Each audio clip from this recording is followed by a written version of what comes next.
ಓಕೆನಾ? Okay sir.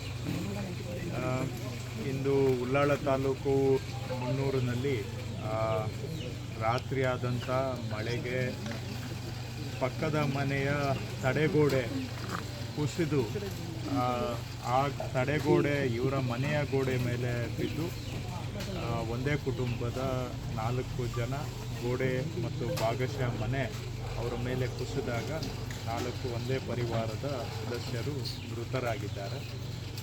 ಇದೊಂದು ದುರಂತ ಮತ್ತು ಭಾಳ ವಿಷಾದನೀಯ ಹಾಗೂ ಎಲ್ಲರಿಗೂ ಕೂಡ ನೋವನ್ನು ತರ್ತಕ್ಕಂತಹ ಒಂದು ದುರಂತ ಇದು. ಅದರಲ್ಲಿ ಪ್ರಾಣಹಾನಿ ಆಗಿರತಕ್ಕಂಥದ್ದು ಸರ್ಕಾರಕ್ಕೂ ಕೂಡ ಒಂದು ರೀತಿಯಲ್ಲಿ ನಮ್ಮ ಮನಸ್ಸನ್ನು ಕದಲುವಂಥದ್ದು. ಮಾನ್ಯ ಮುಖ್ಯಮಂತ್ರಿಗಳು ಕೂಡ ಈ 4 ಜನರ ಪ್ರಾಣಹಾನಿ ಆಗಿರೋದಕ್ಕೆ ಅವರು ವಿಷಾದವನ್ನು ಮಾನ್ಯ ಮುಖ್ಯಮಂತ್ರಿಗಳು ವ್ಯಕ್ತಪಡಿಸಿದ್ದಾರೆ. ಅವರು ನನಗೆ ಸಹ ಮಾತನಾಡಿ ಅಲ್ಲಿ ಹೋಗಿ ಅವರ ಪರಿವಾರದವರಿಗೆ ಏನು ಸಹಾಯ ಮಾಡಲಿಕ್ಕೆ ಸಾಧ್ಯ ಸರ್ಕಾರದಿಂದ ಎಲ್ಲ ಸಹಾಯವನ್ನು ಮಾಡಬೇಕು ಮತ್ತು ಇದು ಎಷ್ಟು ಇದನ್ನು ತಡೆಗಟ್ಟಲಿಕ್ಕೆ ಆಗುತ್ತೆ ಅದು ಬೇರೆ ವಿಷಯ. ಆದರೂ ಕೂಡ ಸರ್ಕಾರ ಆದಷ್ಟು ಇಂತಹ ಘಟನೆಗಳನ್ನು ತಡೆಗಟ್ಟಲಿಕ್ಕೆ ಪ್ರಯತ್ನ ಮಾಡಬೇಕು ಅಂತ ಮುಖ್ಯಮಂತ್ರಿಗಳು ಸೂಚನೆಯನ್ನು ಕೊಟ್ಟಿದ್ದಾರೆ.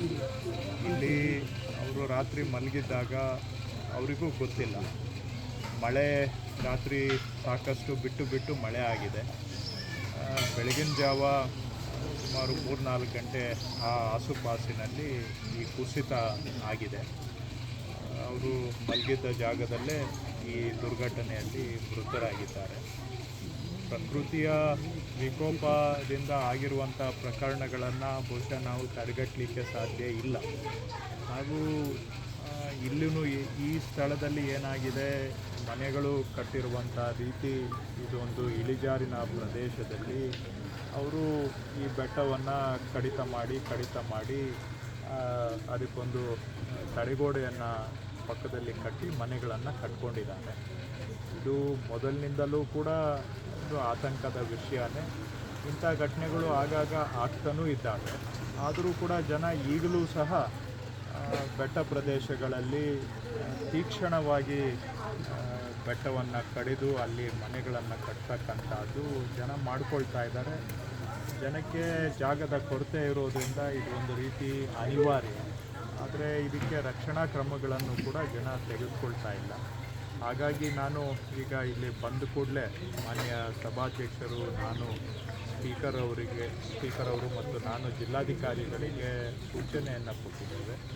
ಯಾವ್ಯಾವ ಪ್ರತಿಯೊಂದು ಪಂಚಾಯಿತಿಯಲ್ಲೂ ಕೂಡ ಈ ರೀತಿ ಒಂದು ವಲ್ನರಬಲ್ ಅಂದರೆ ನಾಳೆ ಸಮಸ್ಯೆಗೆ ಸಿಕ್ಕಿ ಹಾಕಿಕೊಳ್ಳಬಹುದಾದಂಥ ಮನೆಗಳು ಎಷ್ಟಿದ್ದಾವೆ ಅವುಗಳನ್ನು ತತ್ಕ್ಷಣ ಸರ್ವೆ ಮಾಡಬೇಕು ಪ್ರತಿಯೊಂದು ಗ್ರಾಮ ಪಂಚಾಯಿತಿ ಕಡೆಯಿಂದ ಅಂತ ಸೂಚನೆಯನ್ನು ಕೊಟ್ಟಿದ್ದೇವೆ. ಅವರಿಗೆ ನಾವು ಎಚ್ಚರಿಕೆಯನ್ನು ಕೊಡುವಂಥ ಕೆಲಸವನ್ನು ಕೂಡ ಸರ್ಕಾರದಿಂದ ಮಾಡ್ತೇವೆ. ಈ ರೀತಿಯಾಗಿ ನಮ್ಮ ದಕ್ಷಿಣ ಕನ್ನಡ ಜಿಲ್ಲೆ ಒಂದರಲ್ಲೇ 16,000 ಮನೆಗಳು ಈ ಸ್ಲೋಪುಗಳಲ್ಲಿ ಕಟ್ ಮಾಡಿ ಮನೆಗಳನ್ನು ಕಟ್ಕೊಂಡಿರುವಂಥದ್ದು ಇದೆ. ಸೊ ಹಾಗಾಗಿ ಅಲ್ಲಿ ತಡೆಗೋಡೆ ಕಟ್ಕೊಳ್ಳಿಕ್ಕೂ ಕೆಲವು ಜಾಗ ಬಿಟ್ಟಿಲ್ಲ. ಬೆಟ್ಟದ ಮಗ್ಗಲಿನಲ್ಲೇ ಮನೆಗಳನ್ನು ಕಟ್ಕೊಂಡಿದ್ದಾರೆ.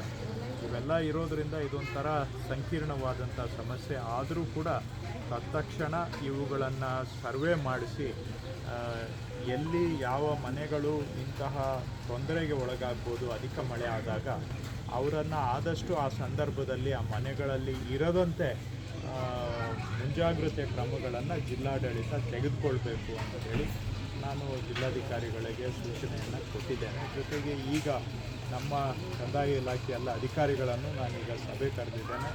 ತತ್ಕ್ಷಣ ಈ ಸರ್ವೆ ಕೆಲಸವನ್ನು ಮಾಡಿಸ್ಬೇಕು ಹಾಗೂ ಸರ್ವೆ ಮಾಡಿ ಅದರ ಆಧಾರದ ಮೇಲೆ ಯಾವ್ಯಾವ ಮನೆಗಳು ಈ ರೀತಿಯ ತೊಂದರೆಯಲ್ಲಿ ಸಿಲುಕ್ಬೋದು ಅನ್ನುವಂಥ ಪಟ್ಟಿಯನ್ನು ಮಾಡಿ ಅವ್ರಿಗೆ ಅವೇರ್ನೆಸ್ಸನ್ನು ಮಾಡಿ ಅಧಿಕ ಮಳೆ ಇದ್ದಾಗ ಅವರು ಆದಷ್ಟು ಆ ಮನೆಗಳಲ್ಲಿ ಇಲ್ಲದ ಹಾಗೆ ಅವರಿಗೆ ಪರ್ಯಾಯ ವ್ಯವಸ್ಥೆಯನ್ನು ಮಾಡಿಕೊಡುವಂಥ ಒಂದು ಪ್ರಯತ್ನವನ್ನು ಸರ್ಕಾರ ಮಾಡಬೇಕು ಅಂತ ಸೂಚನೆಯನ್ನು ಕೊಡಲಿಕ್ಕೋಸ್ಕರ ಈಗ ಸಭೆಯನ್ನು ಸಹ ನಾನು ಕರೆದಿದ್ದೇನೆ. ಇನ್ನು ಉಳಿದ ಹಾಗೆ ಏನು 4 ಜನ ಮೃತರಾಗಿದ್ದಾರೆ, ಅವರು ಈಗ ಅವರ ಇಡೀ ಕುಟುಂಬದ ಪೈಕಿ ಒಬ್ಬ ಸಹೋದರಿ ಮಾತ್ರ ಬದುಕಿ ಉಳಿದಿದ್ದಾರೆ. ಅವರಿಗೆ ಆಗಿರುವಂಥ ನಷ್ಟಕ್ಕೆ ಸರ್ಕಾರದ ಪರವಾಗಿ ನಾನು ವಿಷಾದವನ್ನು ವ್ಯಕ್ತಪಡಿಸ್ತೇನೆ. ಹಾಗೂ ಜಿಲ್ಲಾಧಿಕಾರಿಗಳು, ಮಾನ್ಯ ಸಭಾಧ್ಯಕ್ಷರು ಅವರ ಮಾರ್ಗದರ್ಶನದಲ್ಲಿ ಅವರ ಕುಟುಂಬದವರಿಗೆ ಸರ್ಕಾರ ಏನು ಪರಿಹಾರವನ್ನು ಕೊಡಬೇಕು ಅದನ್ನು ಮಾನ್ಯ ಸಭಾಧ್ಯಕ್ಷರ ಮಾರ್ಗದರ್ಶನವನ್ನು ತೆಗೆದುಕೊಂಡು ಆದಷ್ಟು ಶೀಘ್ರವಾಗಿ ಅವರಿಗೆ ಪರಿಹಾರವನ್ನು ಕೊಡ್ತಕ್ಕಂಥ ಕೆಲಸವನ್ನು ಮಾಡಬೇಕು ಅಂತ ಸೂಚನೆ